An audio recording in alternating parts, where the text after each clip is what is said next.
Hi. Welcome back to No Substitutes, the show where I have on some of my favorite people and we talk about what ingredients make them who they are. And today I have a very special guest. I actually just met her, but feel like there's a good vibe between us. Well, we met actually a month ago.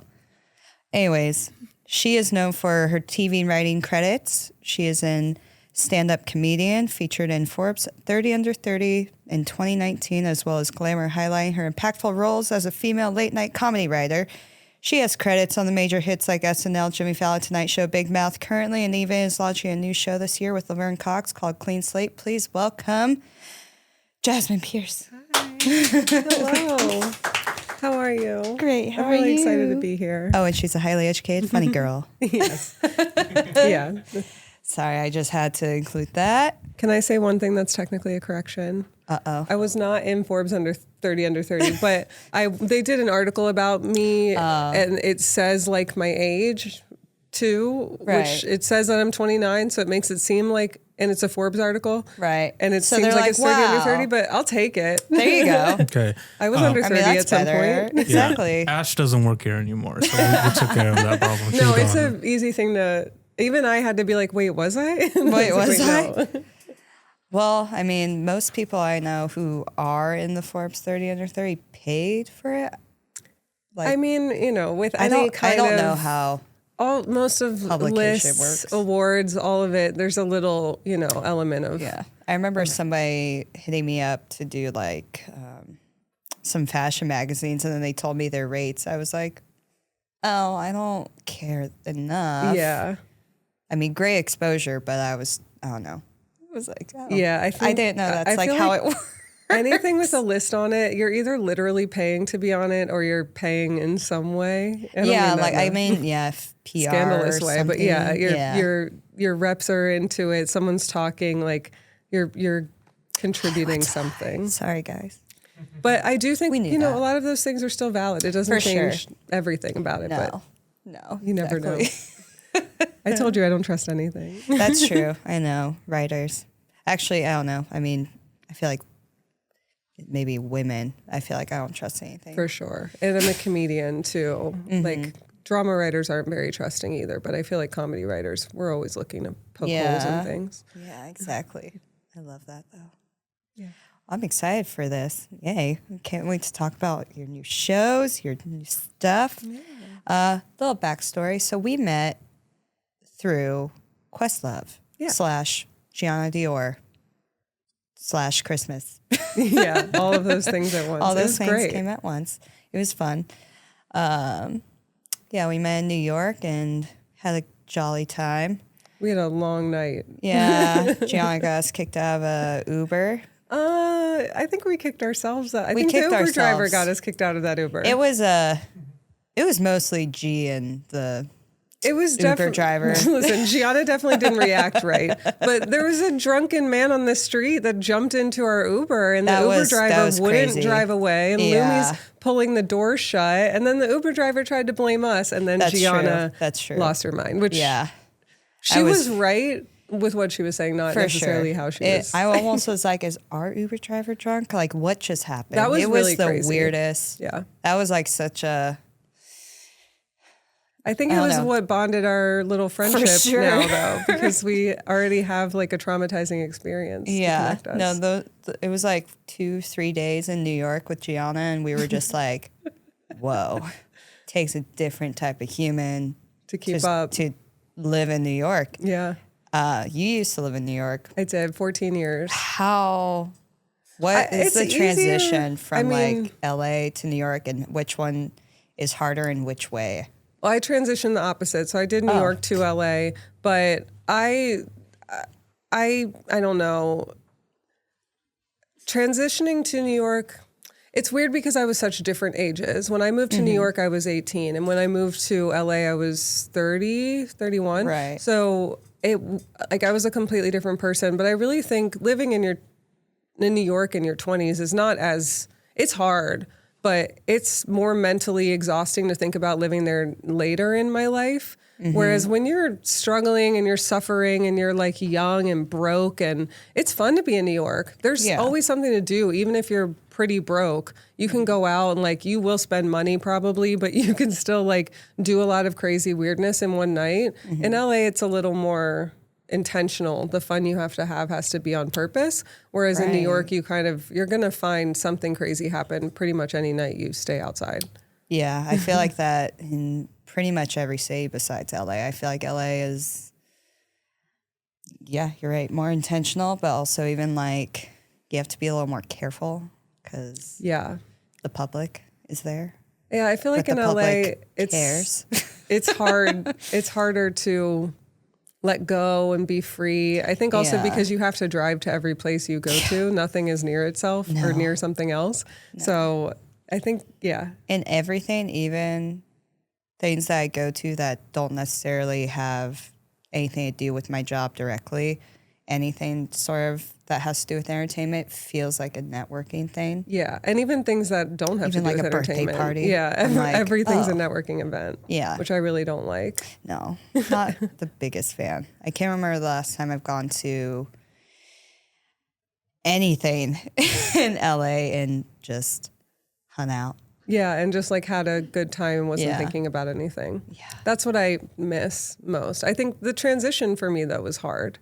Yeah. I don't transition well in general. Like big changes are hard for me. But it was like I left my whole entire life, basically. And I made the decision to quit in like a night. Yeah. And I quit SNL and moved to LA in like 3 weeks, like made the decision to quit and landed here in 3 weeks exactly. So it was like a really big transition. Then once I got here, I was like,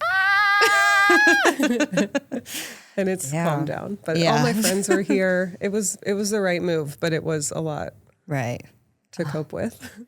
Where are you originally from? Cincinnati. How did I not know that? Oh, is that why you're a Bengals fan? It is. Okay. Bengals fan. Yeah, everyone always is like, oh, yeah, duh. Well, I'm sure you also have other reasons, but I'm always... It's mostly... it's mostly because you're from there. I mean, my grandpa was a fan too, but I don't think I would have become a Bengals fan had I not grown up there. But I also wouldn't change it for the world. Right. No, I get that. I'm sorry I realized how much sports, specifically football, because I don't know, I didn't grow up with sports or watching sports, but it is a very sweet thing to see how people will be so committed to like their hometown teams, or stuff like that, like whether it's their father, grandfather, mom, I don't know. It's a little my mom, lesbian aunt, like showed you football, and then you like had that bonding experience, and you still to this day can have that connection. I don't know. I'm like, oh, it's sports. I think it's also city based too. Ohio's a big football state in general, and but it is nice, especially when we're doing well, to go home and see a little Bengals thing on, like everyone has like one Bengals bag or a Bengals hat or whatever, and it's just like it does feel kind of like some kind of community connection that you don't always get. I like that. I know. I'm a romantic about sports and football in a way that other people are like, you're insane. Right. When they tackle, I'm like, they're so cute. They love each other. It's so, You just want to hug. They just want to hug. They do just want to hug is really the thing. Everyone that does football, their love language is physical touch, obviously. They want to hug and kiss. Yeah, and they can't, so they slam their bodies against the ground, and then they go like, you know. I have a lot of theories. Yeah, it's very homoerotic. Into that. Whew. Okay. Got hot. Sorry, I didn't mean to stress Got hot you out. in here. No, it's nice. Thinking about big men just getting dirty. You should watch the flag football games. They don't even have their pads on. It's just their faces and big, strong men. Yeah, just flying about. Wow, very much. Shorts. I feel like I do see that in basketball. Oh yeah. That's I the went best to my part first of Warriors game. and if you sit low enough, you're like eye level. Oh, I was like, it's perfect. I was right there. I was like, oh wow. Yeah. Oh, I get why people also, like this sport. Also, homoerotic. Every sporting event I've gone to only has hot dogs. Yes, it's true. It's because they're convenient and easy to eat. Oh, Sure. You know what else is? Yeah. So I get it. That's what's so funny. Men will be like, oh, sports. Yeah. So alpha. I really do And think it is an then- excuse for intimacy. And I Right. mean, everyone knows this to some degree, but I really want to like sit down and think about it forever. Especially we football. could do a whole nother episode about Yeah. football and dissecting the homoeroticism of sporting It's the only events. time men get to be together. They drink. It's like brunch. It's like for them. brunch for men. They drink, It they is. scream about gossip. Football games, baseball games. All football shows are gossip. Like anything that's not the game That's itself is just true. gossiping. Like, oh my God, Every did you time I hear? see those men like around the table, I'm Yeah. like, oh my God, this is like Sex in the City for men. And like all those sporting events, like all the guys, like, let's just match, you know? Let's just Like, you know? match. Yeah. What if we all wore the same thing? That'd be so crazy. No, he's so quirky. Okay, well, I'm getting off topic. Yeah, sorry. Okay. I'm going to distract us Let's talk from about anything you want to I talk know. about. That's why I'm like, we can talk about sports all day and the sexiness of it, the brunch. What are 3 ingredients you think you would need for your profession or to be good at your profession? I consider you great at your profession. Well, it's funny because you can just 3 ingredients, like you can be really untalented, but very hardworking. And, you know, it's like any recipe. So you can have less of some and it can still be good. It can just be a completely different thing. So I think there's a lot of ingredients you could use. I mean, I definitely think having like a real strong internal engine is really important. I think especially, I guess for anyone in this industry, but especially for writers, you're the beginning of the process for the most part, not always the literal first step, but the script is where everything starts creatively. Mm-hmm. So you have to be able to sit down and do it yourself and not just be motivated by other people, by the world, or by, you know, fame and success and money, because all of those things will come and go probably and be at different levels in your career, but you have to have the strong through line. Mm-hmm. I guess that is just like motivation, but I think there's something specifically about, there are a lot of people that are really driven, that are driven by the wrong things, that are driven by external factors. They're driven by being mad at their dad. They're driven by a teacher that told them they couldn't. All those things are valuable in drive and motivation, but if you don't have the thing that's driving within you, it won't work. And I'm saying that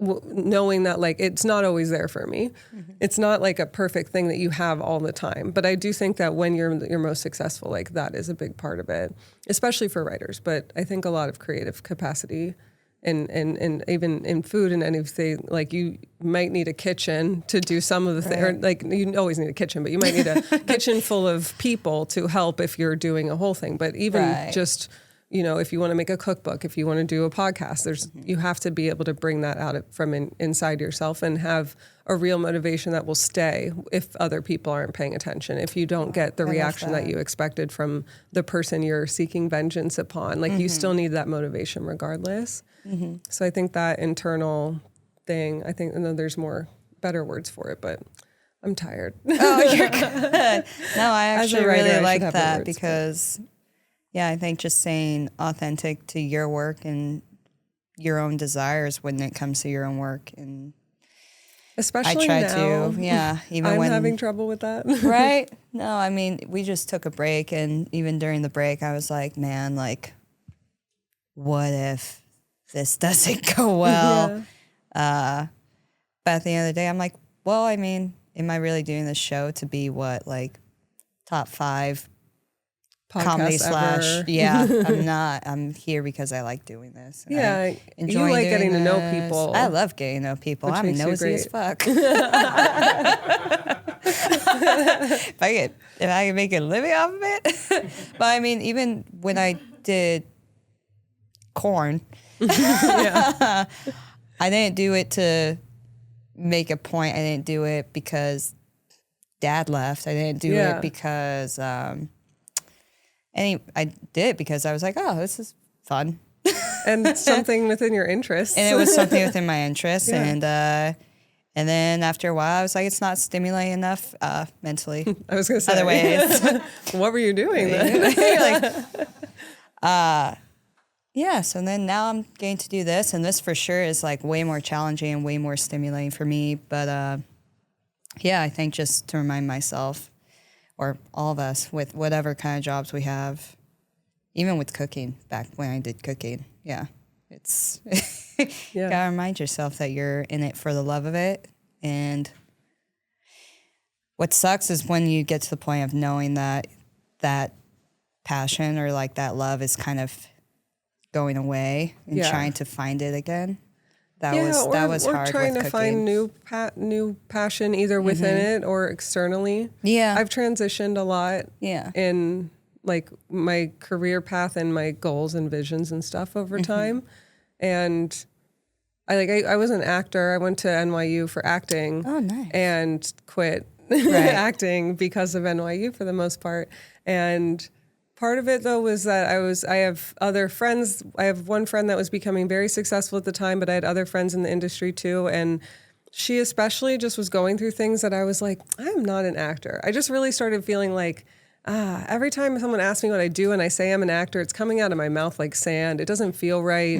The things that my friends do that they have to do to be an actor, nothing against what they do, but they were suited for it. I have friends that are like, they're made to do a lot of the, what I consider to be mind-numbing, soul-deadening things that are not mind-numbing and soul-deadening to everyone, but they are to me. And I realized that like the front of camera part was not what was fun for me. The origin of the creation was more fun for me. And there's all sorts of creation through every aspect, but that was just the part that I liked most. And I held on to that. And that really helped me realize that I didn't want to be acting, but then I didn't know what I wanted to do. And so when I transitioned, it was more of a mental breakdown of like, I am not an actor, but I've been saying I'm an actor my whole life. So then what am I? And I got into comedy through that because I was having mental breakdowns. I started watching stand-up specials. And for some reason I was like, this feels right. And I started reading all these comedian books and realizing that how comedians think is how my brain worked. And that I had been around a lot of actors whose brains don't work how my brain works. And so once I like leaned into that transition then became, okay, I lost my passion for this thing, but I found a passion for something else through losing the passion and letting go of it and allowing there to be more space for something new. Because if I had held on to acting, I would have been miserable for a long time. I got into comedy. That's what got me into writing, and that's what got me here. So following that instinct of being like, oh, I'm not right for this. It's not a failure. I did give up, but it wasn't because I tried so hard then I couldn't do it. It was because I realized that I didn't want to do it. And even that's if you had just taken one class, that's enough of a try. I took classes for like 13 years. That was part of the thing is I had been acting my whole life. A lot. And I lost the passion. But I thought at the time as a 21-year-old, I was like, I'm a failure. I can't do it. And I'm like, no, I just don't want to do it. And I have to accept that about myself. Yeah, But it helped me find the thing. So those transitions are that's a really wild, hard place to be and to figure out when the right move is to say goodbye to one path. Yeah. And I've made a lot of those crazy. So have I. Moves. I'm super flighty. I mean, this is what my like 5th career choice. But I feel like this is kind of like pulling them all together. That's a lot true. of those things That's together. True. That's Maybe who knows what I'll be doing like another year. That's why I was like, I should at least keep doing this because I do like this. Even if the days that might feel like pulling teeth or the interviews that it's just like it's like talking to a wall and it's like, well, I always say every job's a job. It is. And people forget because they're like, well, this is like a cool job and a passion job and a fun and on camera job. It's still a job. It's kind of like relationships. Like the older you get, you realize even if you do find that special person, it's not always sparks, rainbows, butterflies, sex, it's not passion. The first 3 months, first 6 months, forever. No. Yeah. And there's still going to be days where you're like, so you're here. Yeah. It's and just then about there's days where you the fall misery. back in love with it or them, not whatever you're with.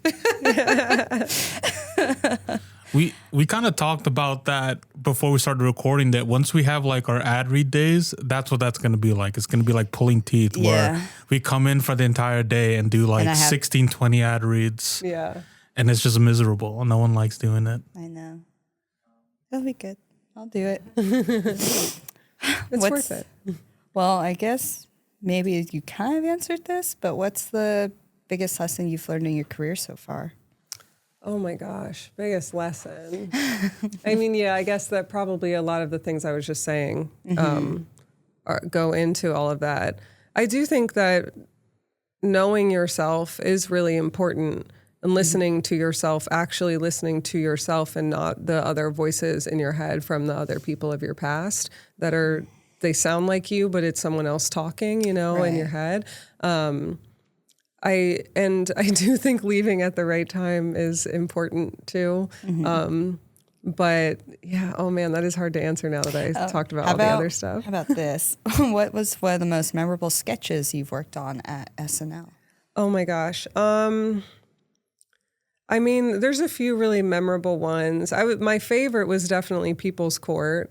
I worked on Kim Kardashian's episode. I produced her monologue too. So it was like a really intense, long week. Definitely my most intense week of SNL in general. Damn.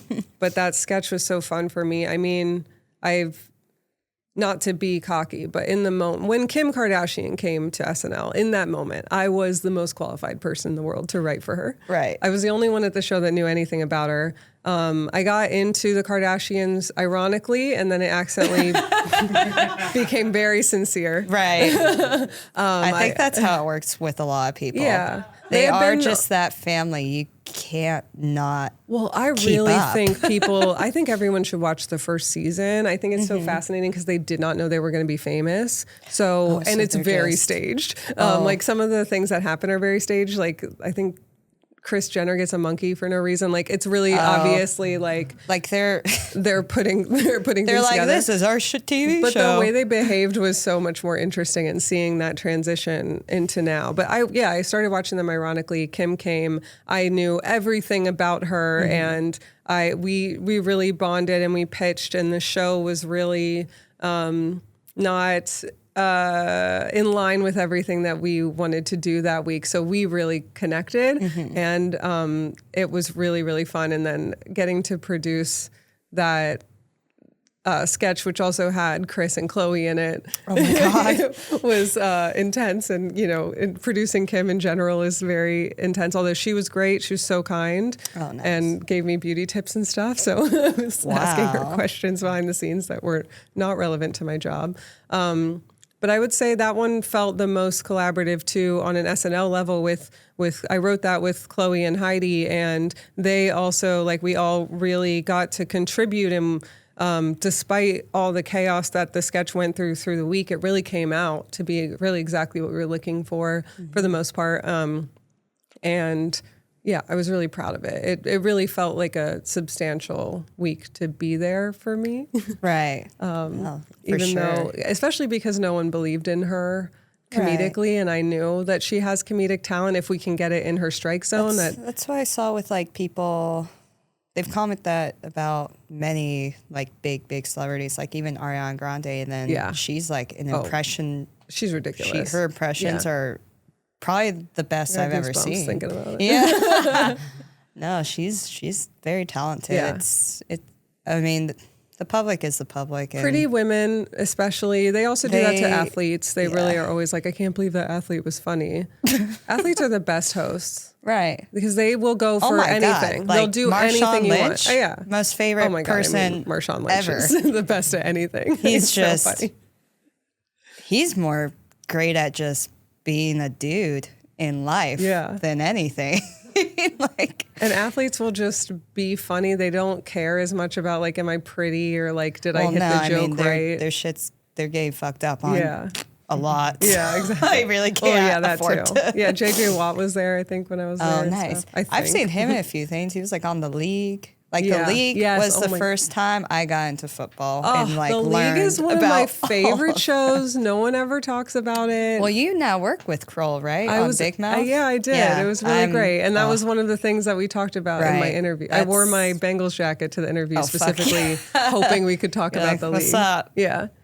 Because we got up from my Big Mouth interview and I was nervous because it was like the second meeting was the one with Nick. And so I was really very much like, I just have to get Nick's approval is what this meeting feels like. And we had a good meeting. Yeah. And I got up and he saw my jacket and he was like, oh, the Bengals. And I said, are going to the Super Bowl. And then we didn't. We didn't. That was like my memory of that meeting. I love that. Trying to get football into it. Oh, hell yeah. Yeah. No, he's so funny. Yeah, he's great. That show, did he write that show or was that? Big Mouth? No, I know he did. Oh, The League. The League. I think he wasn't one of the writers, but it's not mostly. I heavily improvised. Right. That's why I'm like, that show is in some ways brilliant. Yeah. So good. But can you imagine having those fans? Like, it's all football guy fans coming up to you all the time, be like, yo, bro, what's up? What's up? It'd be exhausting. I hope like one of the qualities was that all those people that were on the show had to know about football, because if I like got hired to act or like be on a show like that and then people came up to me in the street actually trying to talk to me about football, I'd be like, I have no idea what you're talking about. This is very unfortunate for both of us. Probably some of them did. Maybe they didn't all have the same knowledge, but they improvised well. I know, yeah. It. And yeah, Ocho Cinco was on that, my favorite. Yeah. I also think Marshawn Beastman Lynch was also on there. Yeah. A lot of players were on it. It was so good. Yeah. Oh, there's an episode where they steal breast milk from Kristen Cavallari. Oh, yep. And what's his face is in that her ex-husband. Oh my God, the Bears guy. Oh my God, what's his name? Oh my God, I forgot his name. That makes me feel good. Well, I don't know football well enough. Oh my God, I can see his stupid face. I know, me too. Okay, I'm glad we don't remember it. That makes me feel good because he won't like that. He was one of the best Bears players, but that doesn't mean much. I don't know. It's not Devin Hester. No. No, it's the white quarterback guy with the pointy nose. Oh, I know who you're talking about. I don't remember his name, but I know his face. I like knowing. I kind of like that I can't remember it. Well, I know who Chris Cavallari is. It's something with a J, I think. Jay Cutler. Jay Cutler. That's why, because they kept calling it the cutlet. Yes, they kept calling the kid the cutlet. So then they steal breast milk every time I see him. Kristen Cavallari, because they're like, do you imagine if our kid was drinking the Cutlet's milk? Which is funny because that's not the milk that made Jay Cutler who he is. I know. They just, I don't know what the process behind that was. There's a ton of logic on the show. Yeah. It's great though. No, that's why I'm like, they were great. I loved that show. Yeah. I wish it was still on. Me too. I have wished that they would bring it back because even watching it now, it's really old. Not old, but older players and stuff. Yeah. So it's not as fun to reference. It's not as relevant. Yeah. Well, course 2. Okay. What was family dinner like for you? Oh my gosh. It was different depending on the time of my life. I grew up most of my childhood in my house with my mom and my grandparents. So my grandma would cook a lot. We lived in the Midwest, and my grandma was Irish Catholic, so I would say that dinner was on the table. It wasn't much for seasoning. There wasn't much and I was really picky when I was younger, which looking back, everyone would always blame me for being picky. I was like, I think I was picky because we would sometimes have bad food. Right. I think I was picky because the chicken was pretty much unseasoned and my brain knew I shouldn't be eating it, and then I would just dip everything in ketchup. So a lot of my meals were like heavily ketchuped Midwestern meals. Yeah. But they were always there, I'm not going to complain about having food on the table. Well, there's people that are picky and then there's people that just have a good palate. Yeah. And I wonder now which one I actually was. Yeah. Just knowing you, and also we've only gone out to dinner once, but good palate. She's got a good palate. We ate a lot. Yeah. That was a good night. Yeah. But yeah, this is my white side of the family, by the way. Right. I have to say that. It wasn't. We could tell. Yeah. Everyone's like, Yeah, we heard. Just wanted to be very clear. Yeah, it was pretty regular. I would say when I was younger. As I got older, my grandpa passed away, and me and my grandma, my mom still lived in the house, but he was more of the like family center of the family, and so the three of us were kind of like 3 generations of women that want to hang out in their rooms. Like we were, especially as I became a teenager, I was like, I don't want to go hang out with my mom and my grandma. Right. So we would eat more separately during that time, and I ate pretty chaotically as a kid, and I didn't get a lot of like well-cooked, seasoned, like really well-cooked food until I was like a teenager. My boyfriend, when I was a teenager, had like a better palate, but he was also going vegan. So he was being really explorative in like what he was eating. But he made me like blueberries and avocados and all sorts of things that as a kid I would not eat. So that definitely expanded my palate. And then as I got older, obviously moving to New York helps a lot. Yeah. And then mostly, I mean, it's Questlove.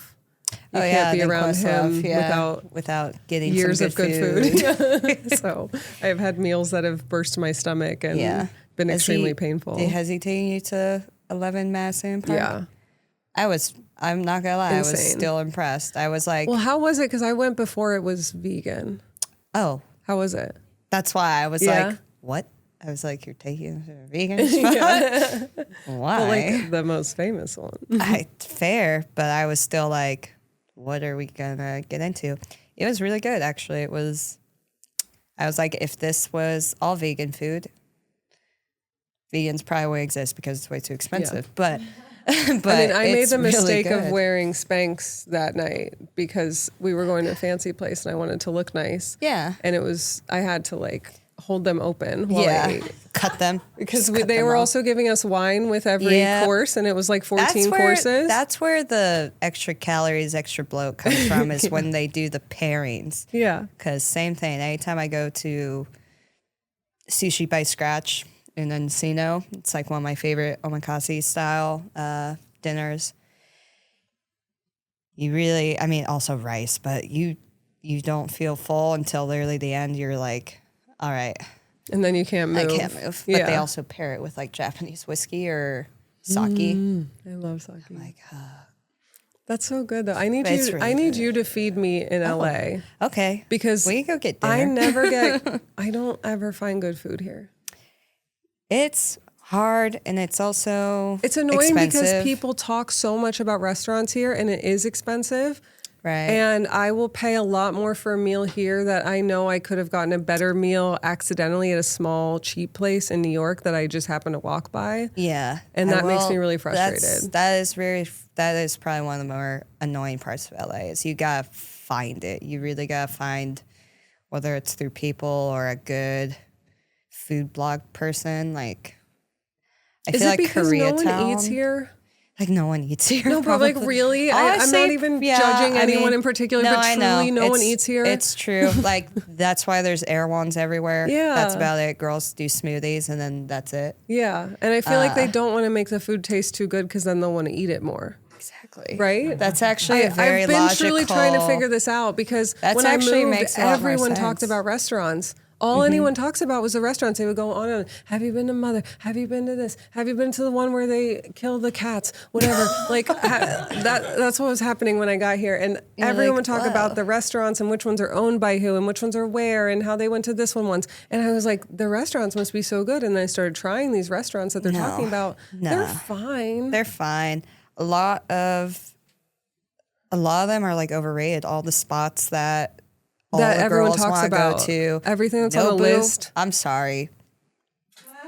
Nobu, so not. Nobu's fine. And Nobu's fine, but it's I don't want to complain either about these fancy meals. But to be fair, everyone goes to. We all know why the girls go to Nobu in Malibu. Yeah, it's for celebrities and No, it's literally to get a photo in front of the ocean Nobu, with an espresso martini. Oh yeah, that's absolutely. it, and then they leave. But I think that's my issue with LA in general. Is I feel like everything's the picturesque for a pose. thing. Yeah. Everything, Honestly, every conversations are for a pose. Everything's just for the content, backgrounds. All my favorite 2 spots I go to with my best friend because he's a member. I'm not a member at these places. Is San Vicente Bungalow and Holloway House. I will not buy a membership. Sorry. I was gonna say I've been to Holloway House. I haven't had the food. The food's all right. The drinks are good. But those are the 2 places that are like super pretty, super nice, super like actually pretty good food. San Vicente Bungalow puts a sticker over your phone so you can't take photos. That was annoying though. I hate that. But I'm also like, I like it for other people. I wish everyone else had to have a sticker, but I didn't have to. Right. You're like, it would be more fun to be like, wait, I'm nobody though. Yeah. Like, look, I don't even have a TikTok. Like, what do you think I'm gonna do? I feel like I don't even think about taking a picture sometimes until they put the sticker, and then I'm like, now I got, because then you'll like go to your phone, you're like, oh my God, you think it's broken.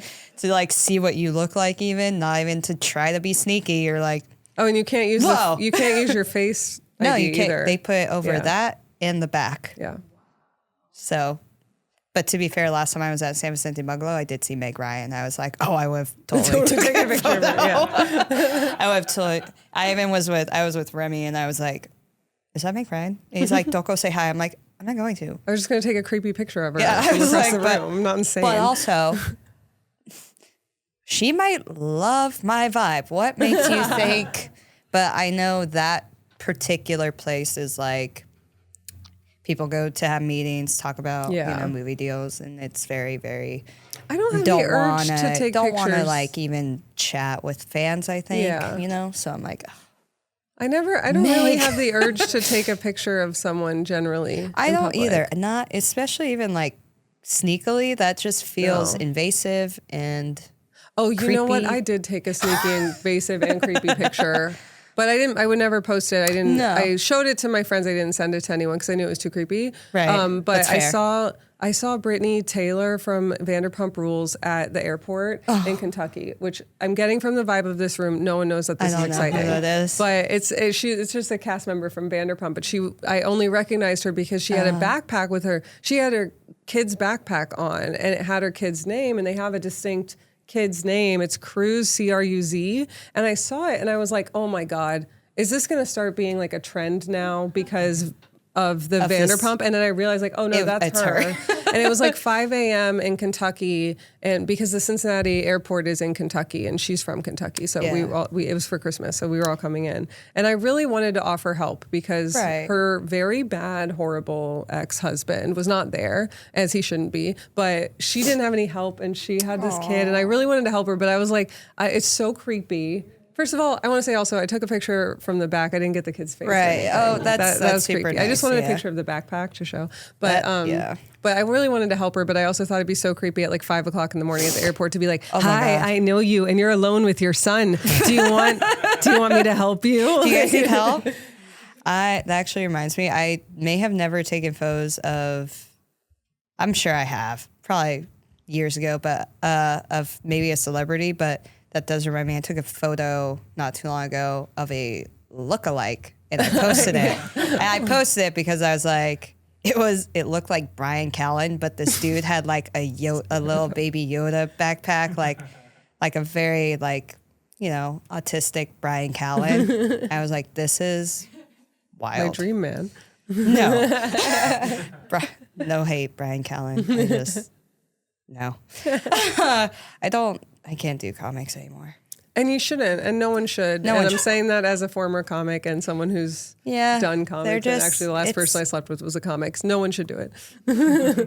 Dating comedians made me realize that I'm not as like ADD as I thought I was. Yeah, no one's as ADD as us. I've sat there and just watched a man have a conversation with himself. Yeah. Right after we have sex. And I'm just like, I'm going to bed. I literally can't engage right now. Yeah, that sounds like our people. Yeah.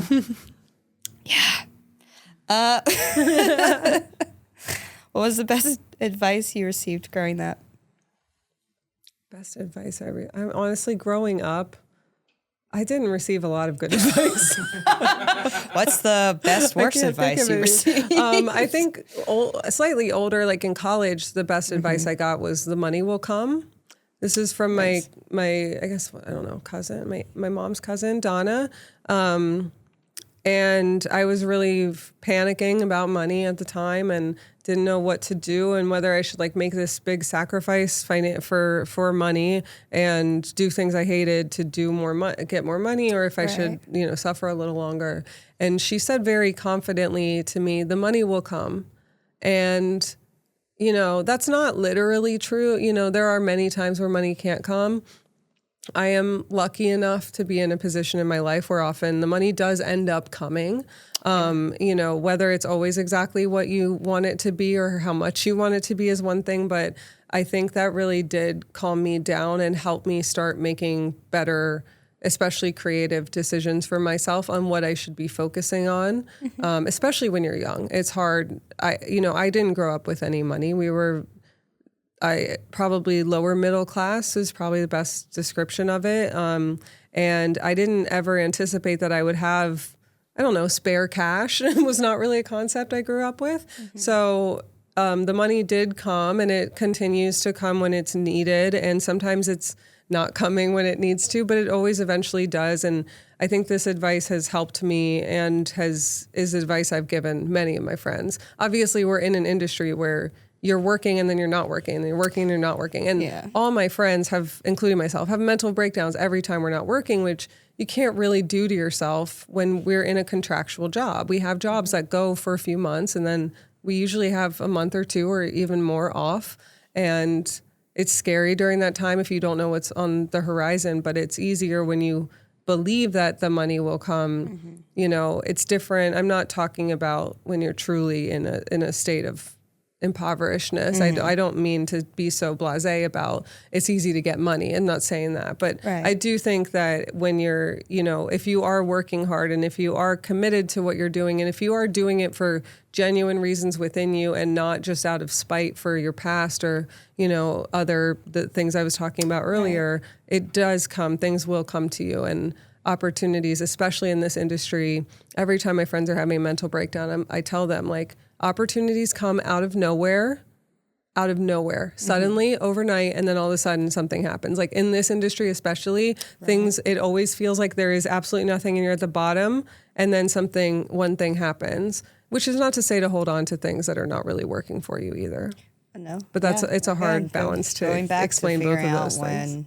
When it's the right time to walk away from certain ventures and then start new ones, or because I do also think to the ones that you're already there's in. a danger in constantly believing in a lie. Yeah. Like I think a lot of people talk about those kind of John Krasinski, I was about to quit and move back to Kansas kind of stories, and then I had one audition, it happened to be The Office. Right. Like those types of stories I think are overtold and I think are pretty much true of most people, is that you feel like you're at the bottom, whether you are at your absolute bottom. You've probably hit other bottoms before. You always feel like you're at the bottom right before an opportunity, because there was nothing and now there's opportunity. And so I think people tell these stories that are like, well, if you just wait long enough, something will come. It's like, well, he also had talent and was very handsome and probably had agents and connections and had been here for a while and had been doing auditions. It wasn't just randomly one audition. Yeah. And I think that those types of stories also allow people who don't need to be here, who are suffering, some people who are not talented, and not to be judgmental about that, but some people are less talented and they hold on to things when they could be happier. Yeah. Not trying to hold on to this thing that doesn't work for them. Yeah. So it's a hard balance between those too, things. at least in like the music industry, there's a lot of talentless people in the music industry that got great PR agents and got great branding. Like people behind their brands are, I'm not going to name who, but there's a girl that's made a comeback for herself. She's a TikTok star. Everyone knows who it is. But I'm still very kind of like stumped. I'm like, she's really not that talented. But then, I mean, not to be a hater, Sorry, but if you get the right numbers Kendrick won a behind you. Grammy for being a hater, so I'm feeling like it's really like He won 5 socially Grammys. acceptable to be a hater right now. So let me just get my haterade on real quick. Hate. But that's why when you asked someone was about- asking me about this particular pop star, and she was like, "I really don't get it." I'm like, "Oh, girl, it's branding. She rebranded herself. She got a good PR team. She made the right connections. It's Hollywood isn't always about like talent, but again, like if you want to be that person, you're going to commit to that, and then you hire a bunch of people to help you get there." Well, that's you the can thing do is, it. when you asked about like what ingredients you need to make it in my job, it's like you don't actually need any one particular ingredient to make this recipe work. You can have so much money and support and just be kind of insane, and you're going to get eyes on your content. And then the eyes on your content is the money. Delulu. So yeah, it doesn't have to be all talent. No. Preferably you have talent and you want to build on that. But if you know you don't have talent and this is something that's still really important to you, you can substitute, even though no substitute, you can substitute talent for hard work. Yeah. It's not always going to get you everywhere, but I do know people that I don't find to be as talented that work hard and balance that out, and they get very far. And that I'll take, to make myself not seem as much of a hater. That is just as admirable, in my opinion, as just someone who's naturally talented. I think it's definitely if you are admirable. committed, if you're it doesn't committed, always make me like what they're doing. No, but usually I do like, admire hard workers. I'm not gonna listen to it, but I also have friends that are extremely talented that also work that hard, and they are skyrocketing. So it's preferable to have as much of everything as possible. Exactly. Now that actually reminds me of like the cooking thing too, because there are like class trained chefs. Yeah. And then there's self-taught, and it's definitely interesting to see the difference. I did not go to school for being a cook, so I was always that person that it just came naturally to me. Yeah. And then it set me up for thinking that's how everything's going to be. I'm like, oh, I'm just one of those people. Not so much, but that's been a lot of my life. But I've always been that person. I'm always like chasing that feeling of like, I just love being naturally good at things, but also because I love writing, but I'm like, I have that imposter syndrome that just weighs in and is like, but you're not, like, you should have a degree. You should at least have some sort of schooling. But I'm like, well, I didn't for cooking. I don't have any writing schooling. I know. I was like looking. I was like, oh, she performing arts, drama. Well, I did go to performing arts school growing up, and I was something to do I was a drama and writing major technically there, but I was So, fourth. We're talking fourth grade through ninth grade, and we're writing mostly. I'm learning about different poetry forms. We're learning novelization. It wasn't playwriting. I did stuff like that. Yeah. And then I did creative writing and journalism. One playwriting class in college in NYU. I misread my schedule. I showed up late on the second day and had been in the wrong class completely. So fully humiliated myself in one of those like kind of nightmare ways. And then they were like, well, we haven't discussed much, but just bring like 10 pages of a short play to the next class. And I was like, sure. And I had never really written a play before. And I was like, all right, I'll just write something. I was like, I'll write something like insane and funny. And I did. And it did not come off as funny when we read it. It came off as insane. And looking back on it, I know why. I know why. But it was like humiliating, and I didn't feel like I learned much in that class because all I could think about was how humiliated I was the entire time. So I didn't have much formal training, but I have watched television every second of my life since I was a child. I was an only child in my house. I have 3 siblings that lived with my dad, but I was an only child functionally. So so I spent a lot of time with the television. That's why we're so close. Where do you fall in the line of siblings? Youngest, oldest, middle? I'm oldest. Oldest, yeah. Nice. That's why. I'm an accident. Well, no, that's what I meant. I was just saying why we vibe. Oh, absolutely. Well, and my younger 3 siblings one of them is non-binary, but growing up, I had 3 younger brothers, you know, and so being the oldest sister, it was very like, I'm the oldest sister. It was like I have a whole army of girl energy. Yeah. I was like, I'm taking care of everyone and everything. I am the girl. Like, I'm the girl. I'm the mother. I'm the sister. I'm the everything. Yeah. What is your comfort food? Probably cookies. Ooh. I as a kid, my grandma would make a lot, like she would make cookies for like events or whatever, and then she would make a bunch of extra batches that for whatever reason, and then they would just sit in our house, and she would have these tubs of cookies, and I would just go eat cookies by the tub. Oh my God. I mean, my grandma made really good cookies. It's like the Nestle Toll House recipe, but we have a secret ingredient, and that keeps them soft forever. They're very good.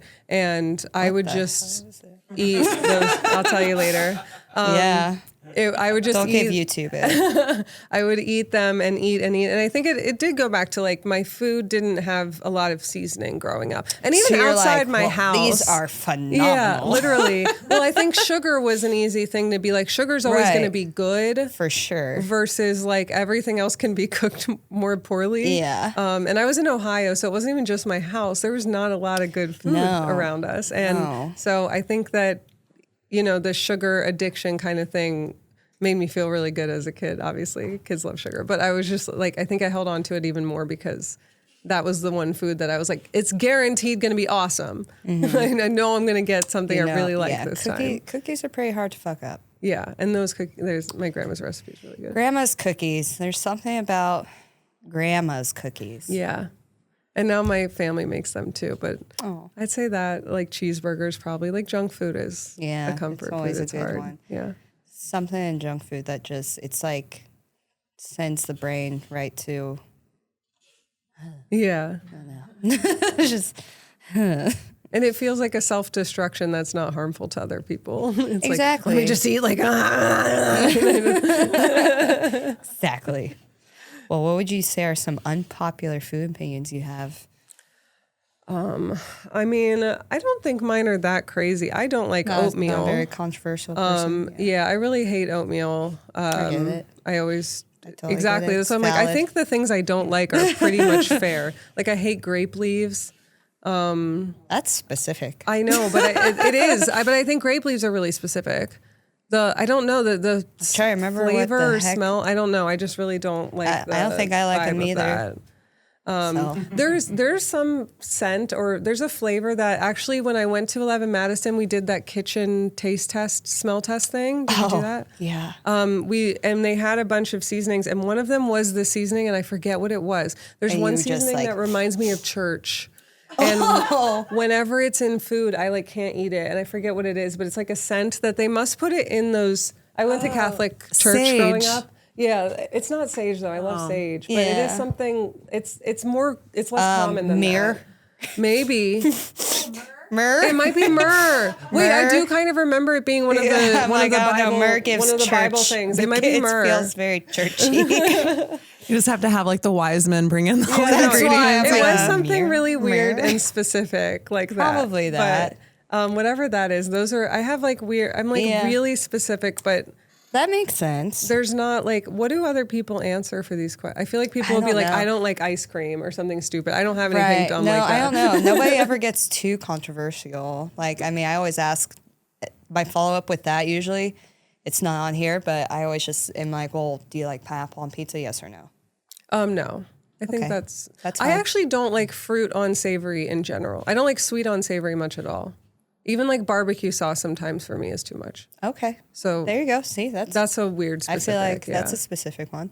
Grape leaves kind of sent me, but that one's also pretty specific. Oh, crunchy peanut butter I really don't like because when I was a kid, someone at school offered me a peanut butter and jelly, which in my family, peanut butter and jelly was white bread, grape jelly, smooth peanut butter. Yeah. This person handed me like with the peanut chunks. It was like I think those people grew up to be serial killers. Yeah. And then I love crunchy peanut butter. I bit into it. Okay, I probably would have been okay if I knew what I was getting into it. Yeah, I'm like, if you bite into a sandwich. I thought I was eating bugs. I thought it was like a prank or something, and they had tricked me, and I threw it up in the garbage can at school. And so, like, I can't have like crunchy peanut butter anymore because I thought I was like crunching on a bunch of bugs. Oh, okay. Well, that's a traumatic. Yeah, that's traumatic. So I think that's fair. That's fair. So if you could delete one food from the world, would it be that? Probably. Yeah. Sorry, Ash. Sorry. I would let you keep it, but no one else. Ooh. If you were going to have a dinner based on you, what would you serve? Oh my God. You gave me a few questions ahead of time to prepare, but this one's harder. Okay. What, like, dishes would I serve? Yeah, like based on Jasmine Pierce. What's the appetizer? What's the entree? Or would you do like tapas, you know? I probably would do tapas. You're giving tapas. My favorite, I think this is probably true for a lot of people, but my favorite form of meal is massive feast. Oh, I love that. I've had stuff. a lot and of dreams. Yeah, share plates, but like horrifying. Oh, you tables. mean like you want like? I mean table, like a lavish, the like Last Supper. Yeah, yes. like I have so many dreams of just like it'll literally be like 12 pizzas and pastas and salads and everything that it's just like, and I'll eat all night, and I wake up. It's sad that the food's gone. It's happy that I didn't eat that much food, and then like literally like probably like 20,000 calories of eating in my sleep. So I feel like as far as form, I would love to do like a big, lavish, ridiculous table. Be amazing. And we all have to wear silk. When there's everything you can try. Yes, exactly. But very sexy, whorish silk. Nothing. Nothing gaudy, subtle or classy. Yeah, nothing. Yeah. It's just it's just a giant apron. Yes. I feel like people have told me they've had that fantasy about me, though. An apron fantasy? Yeah. Well, I'm sure. I mean, as a chef, how could they not? Well, what is the most important thing to you right now? The most important thing to me right now? I do think reconnecting with my creativity is a big focus right now. It's been a little bit challenging, I think, with everything political right now and everything. And I'm not just saying political, like anti one side or another, which I am, but I just want to be clear. I'm not saying not that, but just I personally think a lot about natural disasters, and I've been talking for years about how we keep saying, oh, in 20 years there's going to be a problem with the environment, and it's 30 years from when we started talking about that. So I think right now, especially with the fires in LA, I did evacuate during the fires, and I lived near the Sunset Fire, which ended up being put out quickly, but we did not know that. And so we evacuated, and it was scary. And even when we came back, I could see the Palisades burning from my window, which is far from the Palisades. And so it was a mountain that I look at a lot and look at from my bedroom window. And when I moved here, I felt very romantic about it. It looks very, very LA, very sparkly lights on a mountain. Yeah, Montana, Malibu. Yeah, exactly. And I would stare at it a lot and like think about my LA dreams and why am I here and all this stuff. And then seeing it on fire, was hard and traumatizing. It felt very end of the world when things were happening, although I'm very lucky that I got to keep my house. But I think in general, I'm always in a new perspective. But right now, I think especially I'm really trying to figure out what my voice means and what's important for me to be writing about, talking about, saying, or putting out into the world.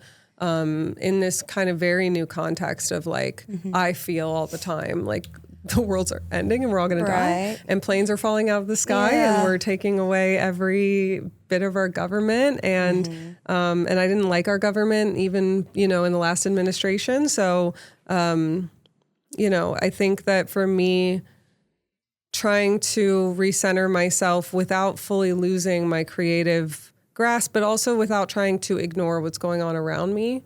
I have trouble pretending like everything's fine. Let's go make a fun movie. I was going to say, when traumatic things happen, do you find writing, like you find healing in your writing, or do you, because it's your job? Oh, okay. Never mind.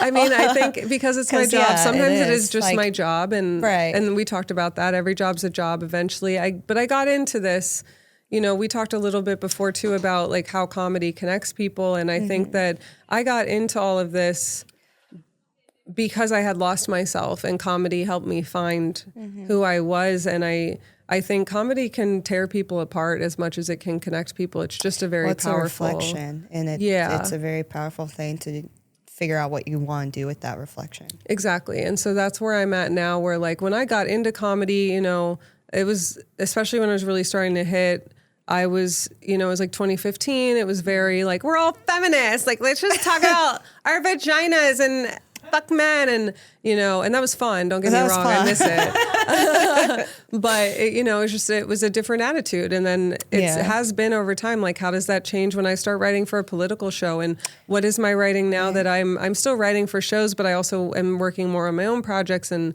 what is still important to me and what do I value?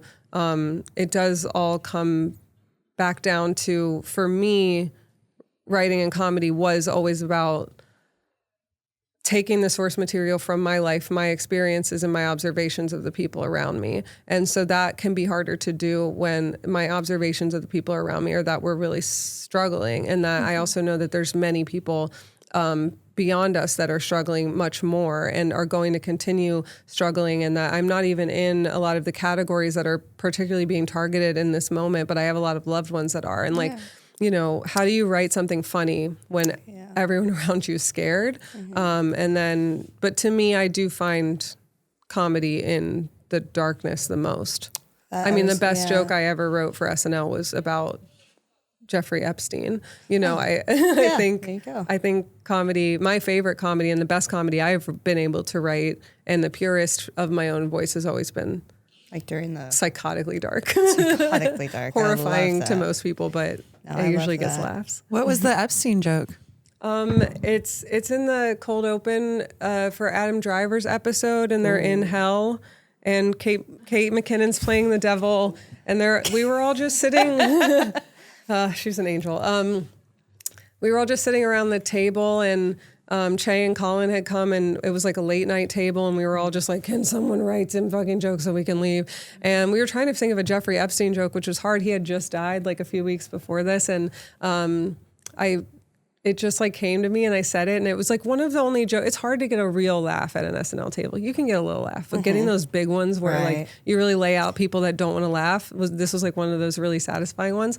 And I was like, it should just be like, oh, Jeffrey Epstein, what are you doing here? Oh, just hanging. And it came from the darkest part of my soul and the happiest place in my heart. Exactly. And like that was the most satisfying joke too. Not just that, I think it's like one of my better jokes. Yeah. Like I was thinking this was going to be a whole build up, but no, that's like, that's what makes the best jokes are the cleanest, smoothest, shortest ones. And that's what made SNL always like so great. Yeah. And it was what made me excited to be there, was to be able to try to really write, but also like just being able to make fun of such a horrible person. It's so healing. And to be able to do it on such a big platform as SNL, it like that in itself, when you can't, obviously I can't go back in time. I can't stop Jeffrey Epstein. I can't stop all the men that are still doing the same shit that he's doing. They're just not being paid attention to. Right. I can't control a lot of these horrible things. What I can do is make this one little joke that a lot of people are going to laugh at and think about, and know that he's the butt of that joke and he's a piece of shit. It's like there's something very healing in that. And I think that that's where the darkness healing comes from. For sure. And I've gotten in a lot of trouble writing comedy that way, and it's also worked out pretty well for my career. Right. I mean, yeah, that makes sense. Speaking of Shay, he stole my ball at the Christmas party. Remember when you get the ball, like when you... At the last second, the bonus balls, yeah. Michael Che stole my ball. Wow. Oh, and that was the albums. There's a picture of us yelling at him. Oh, yeah. And that was the albums. Yeah. Oh, wait. My gosh. He got all of Amir's albums. That was also my consolation prize last year or 2 years ago. What'd you get this year? I got Louboutins this year. She got Louis Vuittons. I'm really excited. Yeah. I don't know where I'm going to wear them because I don't do anything anymore, but I still got them. Listen, I have put in my work at that party. It's a very frustrating nightmare of a black elephant I was a little party. overwhelmed. That's why I was hiding in the ball pit. Yeah, you didn't play the whole time. And so I was like, I got the ball the last second. I was like, okay, this is for sure karma. It's like I didn't participate. And now I don't get a gift. Yeah. Well, now you know what it's like. I do. Well, now if I go again, I'm going to be like. Now you're traumatized and you don't want to return. No, I'll do it. Maybe. I'll just drink a lot more before the. Oh, yeah. That's why I was drinking all day. I was like, whoa. Well, the last party, I fought with Amir the whole time, and I humiliated myself in front of Benjamin McKenzie and his wife, and that was hard for me on a child who watched the OC growing up level. Oh, man. Yeah. So well, I mean, I told Gia Gershon that her role in Bound awoken my sexuality for women. That's great. Oh my God! And Monica Lewinsky was there, and I didn't even know. Did you know that? I did not know. I hate. Okay, I feel like we're wrapping up, but yeah. I hate these parties because everyone thinks it's like very cool and fancy that I'm there. But then after the party, they tag everyone, and I find out that there were all these people at the party I had no idea I was talking to. Because also everyone's dressed in like their normal people clothes. They're not like Aisha Tyler was there, and I didn't even recognize her. Yeah, right? See? I thought Gianna was like hallucinating when she was like, Cecily Strong's here and she's pregnant. I was like, I feel like we would have known that. And then like later on, like, oh yeah, that's Cecily Strong. She's got a baby. She's got a little bump. Sometimes it's people I should recognize, but also I'm just like, everyone loves these parties because there's famous people there, but I'm not there it's also like, for that. I'm there spitefully. It's also watching famous people lose their shit. Yeah, and over fight Christmas gifts. It's like the most brutal white elephant. I did not know. I thought it was going to be so. No, because the gifts are amazing. Because there's no budget. It's horrible. I know. So I'm like, this is fucked up. Yeah. Yeah. Yeah. Gianna like came to New York. She's like, we gotta go find a gift. I'm like, oh my God. Yeah, because it's hard to pick when you're not like. One year Amber Ruffin came and she had like backstage passes to the opening night of Oz or whatever, like the Wiz. Sorry. Oh yeah. And I was just like, I don't have backstage passes for the Wiz. I can't provide the kind of things that people sometimes come in with. And I'm like, okay. That's why I'm like, so that's the other thing. People think they want to get invited to these parties, but it's like us and then so much pressure. Famous people that have really cool access to other stuff that we don't have to provide. So our gifts look like shit. And you're going to be in the background of all the pictures. I'm like in all the pictures in the background, like just like making horrible faces and yelling at people. It's also why I was hiding. I was like, oh God. I want to get caught yelling at I feel like the next one you're just going to show with like brass knuckles. Honestly, show up.